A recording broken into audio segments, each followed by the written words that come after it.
आइए और आज हम सुनते हैं वट सावित्री पूजा कथा। वट सावित्री की ये कथा मिथिलांचल और नेपाल में काफी प्रसिद्ध है। मिथिलांचल में वट सावित्री पूजा को बरसाइत पूजा भी कहते हैं और कथा यूं है कि एक गांव में एक ब्राह्मण अपनी पत्नी और 7 बेटों के साथ खुशी खुशी रहता था। उनके घर के रसोई में एक बिल थी जिसमें एक नाग और नागिन रहते थे। ब्राह्मण की पत्नी सांप के डर से प्रतिदिन भात बनाकर उसका गर्म पानी, जिसे माड़ कहते हैं, उस नाग के बिल में डाल देती थी, जिससे नाग के बच्चे मर जाते थे। अपनी संतानों की लगातार मौत से नाराज नाग और नागिन ने एक दिन ब्राह्मण को श्राप दिया, जैसे तुमने मेरे बच्चों को मार डाला वैसे ही तुम्हारे वंश के सभी बच्चे सांप के काटने से मरेंगे। समय आने पर ब्राह्मण ने अपने ज्येष्ठ पुत्र का विवाह बहुत ही धूमधाम से किया। विवाह के बाद ब्राह्मण पुत्र अपनी पत्नी को गौना कराकर अपने घर की ओर चल पड़ा।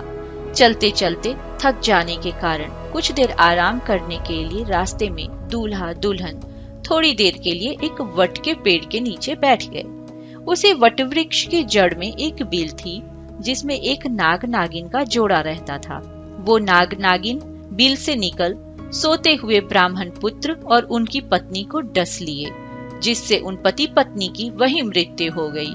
ब्राह्मण के घर में दुख का पहाड़ गिर गया। इसी तरह ब्राह्मण के 6 पुत्र एक एक करके सर्पदोष से मर गए।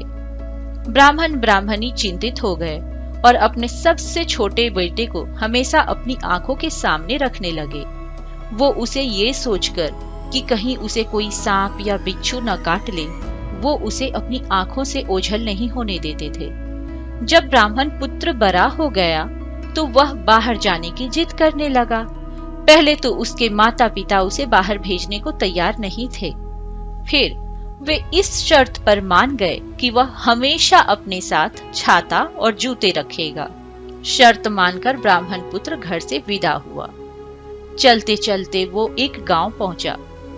गांव के बाहर ही एक बहती धार थी। उस ब्राह्मण पुत्र ने जूते पहने और उस धार को पार करने लगा। तभी गांव की लड़कियों का एक समूह भी नदी पार कर रहा था, और जब उन्होंने ब्राह्मण पुत्र को उस धार में जूते पहने देखा तो वो आपस में जोर जोर से हंसने लगी और कहने लगी कि ये देखो ब्राह्मण पुत्र को, जिसने पानी में जूते पहन रखा है, कितना मूर्ख है।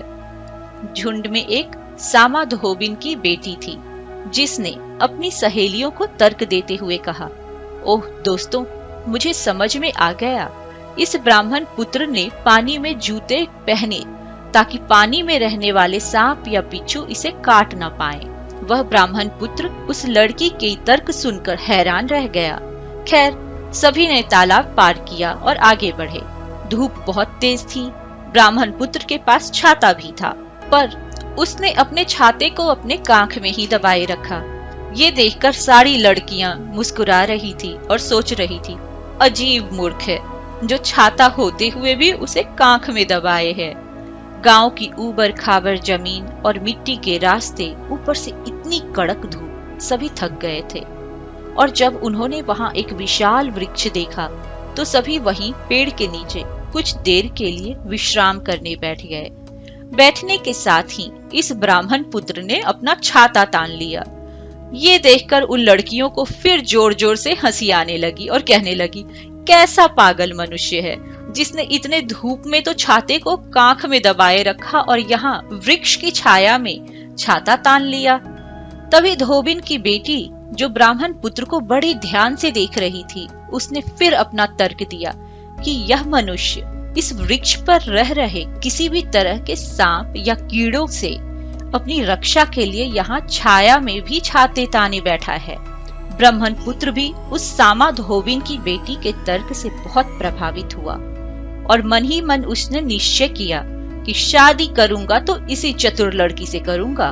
वह कुछ सोचकर उस सामा धोबिन के पास गया और कहा कि मैं आपकी बेटी से ब्याह करना चाहता हूँ। धोबिन भी अपनी बेटी का ब्याह उस सुंदर ब्राह्मण कुमार से करवाने को तैयार हो गई और खुशी खुशी दोनों का विवाह संपन्न हुआ। जब विदा करने की घड़ी आई तो धोबिन ने अपनी बेटी से कहा, बेटी, हम तो बहुत गरीब हैं। तुम तो जानती हो हमारे पास कोई धन दौलत नहीं है।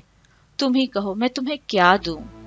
इस पर उसकी बेटी ने कहा, माँ, तुम मुझे सिर्फ धान का लावा, थोड़ी सी दूध, एक पंखा, ये पंखे खजूर या नारियल के पत्तों से बने होते थे, एक बोहनी और आशीर्वाद दो कि मैं अपने पति के वंश वृद्धि में उनकी सहायक बनूं। जैसा बेटी ने कहा, माँ धोबिन ने उसे सब कुछ दे प्यार से विदा किया। फिर ब्राह्मण पुत्र अपनी पत्नी के साथ अपने गांव की ओर चल पड़ा। चलते चलते फिर वही विशाल वट वृक्ष मिला। दोनों थक चुके थे, इसलिए विश्राम करने को उसी वृक्ष की छाया में रुके। धोबिन की बेटी ने अपनी माँ का दिया सामान वहीं रख अपने पति के साथ आराम करने लगी। उस वट वृक्ष की जड़ में ही एक नाग नागिन रहते थे।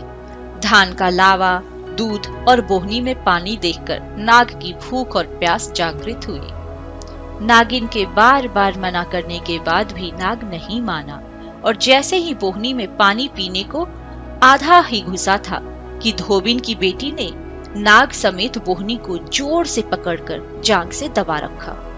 नाग ने बहुत प्रयास किया पर बाहर नहीं आ पाया। जब बहुत देर तक नाग अपने बिल में वापस नहीं आया तो नागिन को चिंता हुई और वो बाहर उसे ढूंढने आई।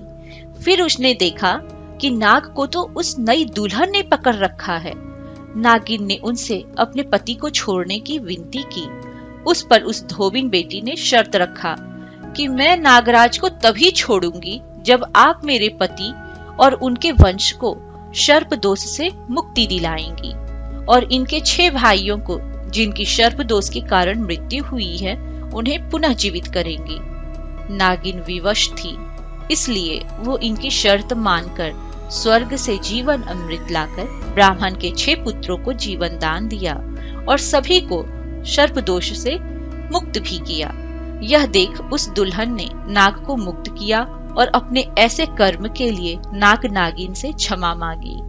नागिन ने उसे क्षमा कर दिया और कहा, ज्येष्ठ माह के अमावस्या को जो भी विवाहिता वटवृक्ष की पूजा करेंगी और उनके साथ ही जो नाग और नागिन को दूध और धान का लावा चढ़ाएंगी वो सदा सुहागन रहेंगी।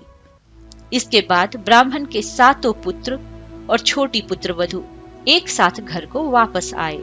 यह देख बूढ़े ब्राह्मण और ब्राह्मणी को अपार खुशी हुई। उन्हें एक बार फिर अपनी गलती का पछतावा हुआ और मन ही मन उन्होंने फिर से नाग नागिन से क्षमा मांगी। दोनों ने अपने 7 पुत्र और पुत्रवधू को आशीर्वाद दिया और सामा धोबिन की बेटी की चातुर्य की भी खूब प्रशंसा की और तभी से मिथिलांचल में वट सावित्री की पूजा पति की लंबी आयु के लिए हर वर्ष मनाई जाने लगी। और कथा के साथ ही आप सभी को वट सावित्री पूजा की मंगल कामना। चलते चलते अगर आपने हमारे चैनल को सब्सक्राइब नहीं किया है तो प्लीज इसे सब्सक्राइब करें। धन्यवाद।